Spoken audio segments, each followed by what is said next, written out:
The ferry finally slowed as it approached the misty banks of Ghost Island. People rushed to the edge, cameras clicking, voices bubbling with excitement, everyone eager to step off and touch the land they had heard so much about.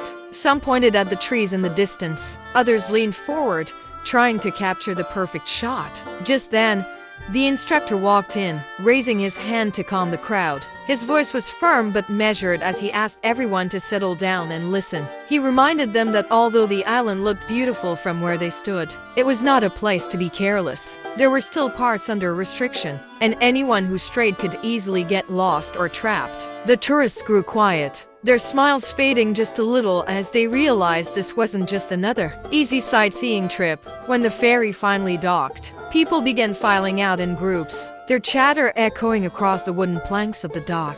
The 6 friends, bags slung over their shoulders, followed the line of tourists onto the island. James immediately pulled out his camera, snapping away at trees, rocks, and anything else that caught his eye. The others joined in, holding up their phones, capturing selfies with the island in the background. Tika grinned as she quickly uploaded a shot to her Instagram, captioning it boldly, "The beginning of a mission." Soon, the instructor gathered everyone again. He stood in the center, clipboard in hand, and began to outline the rules clearly.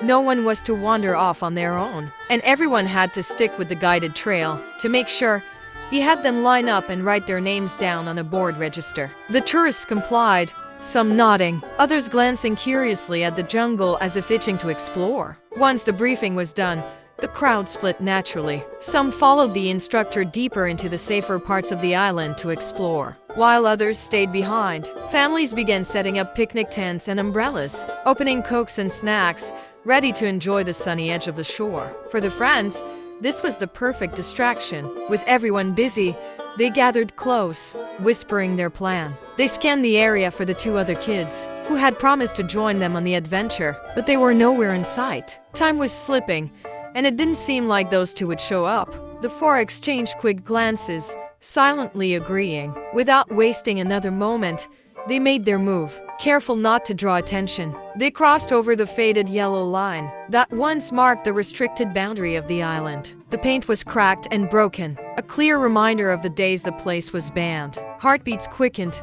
breaths grew shorter, and with determined steps, they marched into the thick jungle, leaving behind the safety of the crowd and heading straight toward the unknown.